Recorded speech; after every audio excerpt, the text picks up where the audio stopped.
Have you ever had someone tell you you're the best thing that ever happened to them, only to have that same exact person discard you and treat you like the intimacy between you was all in your head? People future fake with us as their own selfish escape. They don't care that we are taking them seriously, because why wouldn't we take them seriously? We can't even fathom why someone would say stuff like, "I can't wait to start my life with you," if they never even meant it. How do you trust people ever again? I get it. I understand the pain of being shut out by someone that I thought I could trust, or someone I used to bare my soul to. And so does a man who I will call Daniel. He has a question about a woman who infiltrated his life, made all kinds of promises for months, but then abandoned him after only one date. Daniel's email brought me to tears, and he wants to know how he can protect himself from a future faker. He was convinced his girlfriend wanted to be with him forever, because she told him that she was going to be with him forever. Anyone who has experienced this cruel treatment is never the same when it comes to love. So if you are ready to learn the red flags of this future faker that he may have missed, and why we should never trust our entire future on someone who, as it turns out, we can't even trust they will text us back, then grab that bottle of nail polish, because we are going to talk about it right now. Okay, let's see if we can help out our friend Daniel today. Daniel writes, "Hi Maria, I met a girl online, a girl that I will call Tara. She came on super strong. She would say things like, 'I can't imagine a future without you,' and 'no matter what happens, I want to be with you.' We went back and forth like this for a couple of months. She did not live in my town, and by my second trip to go see her, she stood me up. She ended things through a text, refused any sort of conversation. She deleted all of her socials. She refused me any closure. She did reach out to me a few months later over social media through a throwaway account. She was saying things like, 'Daniel, I'm just going through things I cannot disclose at this time.' She also told me that she wished she would have handled things differently. When I messaged back and begged for a phone call or any answers, she refused. She always had some excuse why I couldn't come to see her anymore. The first time we met, we did get intimate, but no, I have never sent her any money. I just think she was a hardcore avoidant, and this really broke me. I thought she was it, the one. I was going to move across the country to be with her, and this has left me severely depressed. I feel like a shell of my former self, but I've started therapy. I've gone really in depth with my therapist. I explained everything. I even showed my therapist the gifts that Tara gave me. She said she was even confused by the whole situation. So any insight is greatly appreciated. Thank you for your channel, Daniel." Well, Daniel, thank you for being a viewer, and every time I've read your question to go through writing this episode, I can feel your pain coming through the words. And it is painful because it feels like we're going to do all of these great things with someone that we love, and now it's just an opportunity lost. And I used to think like that too. When I got dumped, I would beat myself up thinking, man, we could have done all these fun things we planned if only I hadn't done this or I hadn't said that. This is all my fault. And what I've come to realize is I never actually missed out on an opportunity, because if the person proposing the plans to you is not serious about ever following through, then there was never an opportunity to miss out on. It was simply a fantasy that they enjoyed talking about. Now, I'm sure that Tara liked something about the fantasy of a never-ending, loyal, ride or die relationship. But there are people in this world who prematurely give up on their dreams and fantasies because through their own negative past experiences, they no longer believe that the fantasy can come true, and they abandon it. Tara has said things to you that feel good, like, "Daniel, no matter what happens, I want to be with you."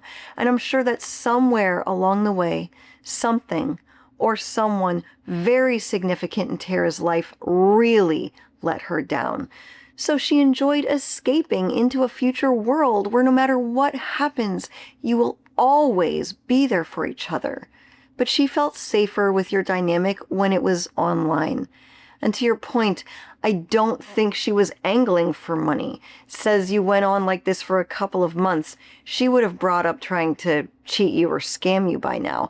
No, I think she was looking for a fantasy.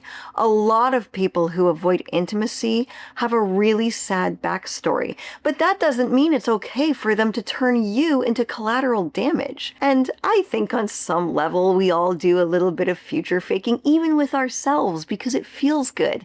When I was growing up working at really crappy jobs, I would get lost in fantasies of great career success. When you're at the gym, what are you fantasizing about? The ultimate revenge body, of course. It's fun to fantasize about the way we hope our life will be in the future, especially when we're not very happy with the way things are right now. However, it is abnormally cruel to focus on a specific person, draw them into our fantasy, only to push them out of it. Daniel, when you sent me your question, it really moved me. And I think in 2026, it's not exactly unheard of for people to meet online.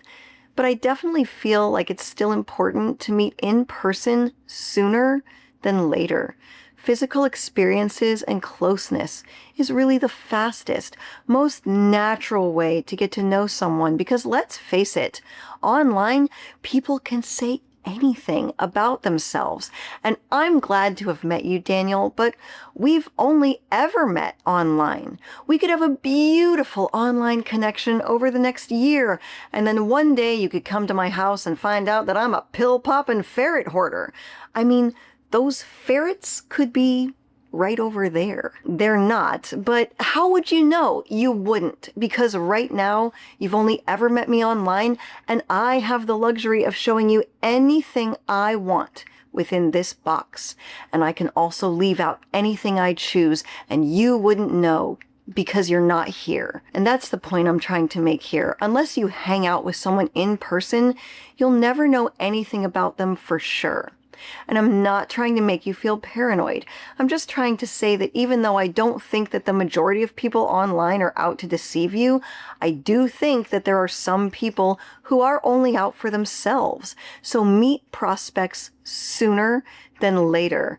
Meet someone that you have a chance to have consistent in-person time with, especially if you have had issues with neglect or abandonment in the past. Experiencing how someone is on a day-to-day, regular life basis, it's the only way to get to know someone. And when we experience only half of a love in a relationship, or like a half-love relationship, where there is a lot of distance, either emotionally or geographically, we can fill in those blanks with whatever we want. And we're kind of at the mercy of only knowing what they tell us. They can tell us exactly what they think we want to hear, and they can create this beautiful image of themselves that they want us to see in our imagination. And Daniel, the fact is that even after we meet someone in person for the first time, like you kind of just found out, and even if we hook up with them, it's not enough to know them. And Tara, in person, acts way different than how she portrayed herself to you in those black and white words over a computer screen. And I think this is particularly crushing. The distance has allowed you to imagine her a certain way, and then the closeness is what killed that image forever. You're depressed. Well, yeah, you're mourning the death of who Tara was pretending to be. The Tara who vowed to be with you forever, through thick and thin, no matter what. Well, that version of Tara doesn't exist, but you just didn't know that yet. And even though sleeping together can feel like we do have all of the other person, you didn't know all of her just yet. You know her better now. And I hope you know that she is not someone who would be any kind of desirable life partner for anyone. Maybe she can be someday. I mean, for whatever it's worth, she did come to you a few months later and say that she should have handled things differently. And I think that there's a part of her that does feel bad about how she treated you. I mean, she didn't have to go out of her way to do that. But in the end, it is important not to hang your hat on that, because she still ran from you right when it counted. She still won't have even one conversation with you. And I believe she had the space enough to feel bad about the way that she ended things. But she still won't meet you or talk to you. So she's not it. She's not the one for you. And I know that you feel confused, and it makes sense because Tara's actions in person don't make sense when you compare them to her words. And she even slept with you. That's a woman giving herself to you. But now Tara's not offering any answers. And the thing is, the problem with people like Tara, or anyone who dumps us, I think it's very rare that people disclose with 100% accuracy or bluntness why they're dumping us, because either maybe they don't actually know because they do have some mental health or attachment issues, or they aren't going to tell you because they simply aren't interested and they don't want to hurt your feelings. This happens all the time in breakups. We will never get all of the answers, and we must become comfortable with reflecting and gain the confidence to give ourselves an answer and then accept it. And I think the reason that your letter shook me up so much is because I've always had a really vivid imagination, and growing up, I became very good at romanticizing things. So when I first read this and you said she was writing to you and telling you she couldn't imagine her life without you, the immediate picture I got in my mind is like she's wearing this beautiful dress and standing at the edge of a cliff looking out over the water, and the wind is blowing through her hair, and she's putting this message that she wrote probably with a feather pen into a bird's talon, and then she's sending the bird off to you. And it is so romantic, and it's so easy for someone like me and probably someone like you to have images like that.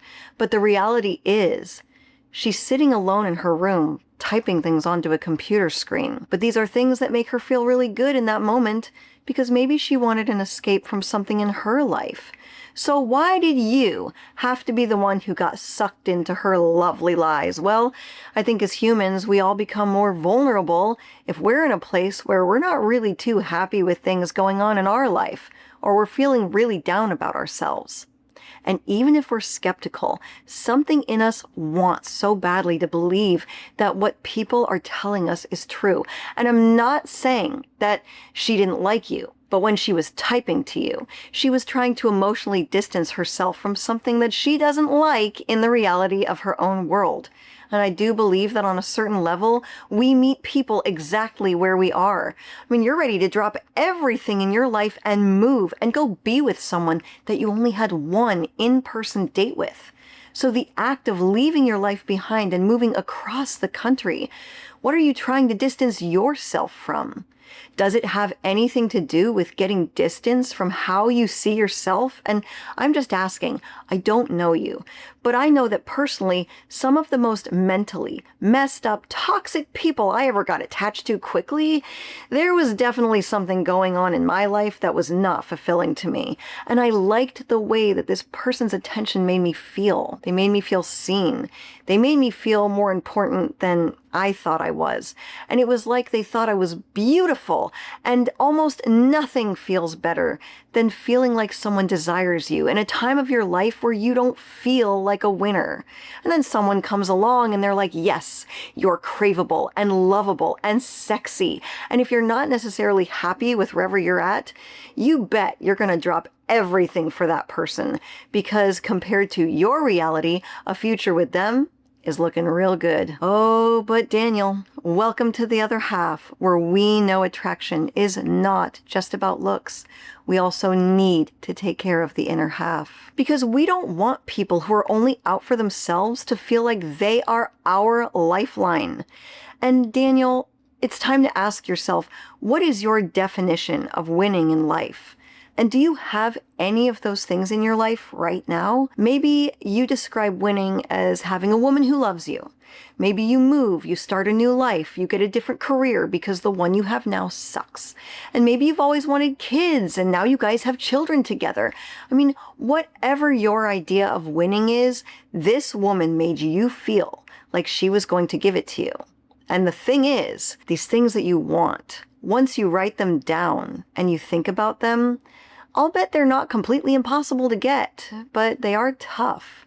When you have things in your life like a satisfying career or a healthy relationship, kids, Maybe winning looks like building a home that you enjoy puttering around in all alone because now you have self-worth and respect and you don't feel like you have to be with someone else in order to be winning in life. Yeah, I think winning looks like that too. But this stuff, the self-respect, the self-love, the fulfilling relationships, the beautiful relationships, the woman, the job, the house, this stuff does not happen overnight, and it doesn't happen online, and it doesn't happen after only one date. It doesn't even happen after you've slept together for the first time. All of this stuff, anything in life worth having, takes a lot of time and a lot of failure and a lot of learning from failure. And there's no shortcuts, and we can't jump the gun just because we want it to work out so badly and we're ready to get started with our brand new life. It's one small step at a time, over time. And I don't know you either. I only know what I read in your email. And I don't mean to keep trying to insinuate that I think you have such a miserable life, but this is my channel and it's based on my opinion of my experiences. And I just know that anytime in my life I got sucked in by a future faker, I needed those things to be true because I was in a place where I wasn't very happy. And plus, you're willing to drop everything after only one date. So there must not really be anything that you're particularly attached to. And I also say this because, especially after one date with a woman, one date shouldn't have the power to break you. One time being stood up should not have the power to break you. But discards are tough, and they do make us question everything about ourselves and what was even our reality. These kind of breakups, the discards, they're not normal. What she did to you isn't your fault. But you know what else isn't normal? People who shut down all of their social media accounts and then come back to you with like some weird burner account. I don't know. I just have a feeling that normal, mentally secure people don't act like this. There is no one I can think of in my life that I respect, people that have all their stuff together. I could just never imagine them doing something like that. And I think it would be more normal in this circumstance if you were the one who created some anonymous burner account because she ditched you out of nowhere and wasn't giving you any answers. We want to know what the heck happened because we are confused. Tara's actions of standing you up and blowing you off don't make sense when you compare them to her words of undying loyalty. And, she's not offering any answers, so forget trying to figure out Tara, just for the time being, and focus on why, after only one date that didn't happen to end up working out, you are broken. I'd like to make a small caveat. I would bring her up again if she reaches out and contacts you. And if at that time you're still in a place where you're raw and in need of support navigating the situation, absolutely talk with your therapist. And thank you so much for reaching out to me. Sometimes when we're coming from a really negative place, especially after the confusion of being discarded, it's refreshing to get a different perspective. And if you don't give a hoot about my perspective, but you would still like to share your breakup story and the lessons that you learned with other viewers, I will also link my Gmail in the description below. Daniel, when I read your letter, I painted my nails with a special nail polish just for you, and it's called Cabin Fever. You're not going to really know how someone is until you've been in pretty close quarters, because at the end of the day, relationships with so much distance, especially emotional distance, they really do a number on hopeful people with big hearts.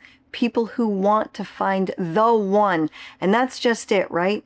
This was only one. Finding the one typically takes getting to know them in every aspect of their range of emotions, which you will get to see very quickly when you are dating someone and seeing them in person consistently. They can't hide behind whatever is going on in the background that you didn't see, and that Tara said she wasn't comfortable disclosing to you. And also, finding the one typically means finding a lot of other people first. And this was only one woman, one experience, and one out of so many romantic lessons that life is going to teach you. This was a big one. The number one can be powerful because this is only one season of your romantic career and your story isn't over. And what a shame it would be to allow one bad experience to sour your opinion on women or dating forever. This is not a failure. It's a lesson. And if you are open, there is one powerful lesson that you can take away from this. Meet prospects quickly, but take things slow. Daniel, every time I look down at my nails this week, I'm going to say a prayer for you that next time you get into a relationship, you make the commitment to get a little cabin fever before you get all sappy and pine over a woman who isn't even who she appears to be. It was so nice to meet you, Daniel. I hope that I hear an update from you soon. My name is Maria Adriana. You did not have to live Daniel's life, but I certainly hope you can learn something from it. As always, thank you for visiting The Other Half.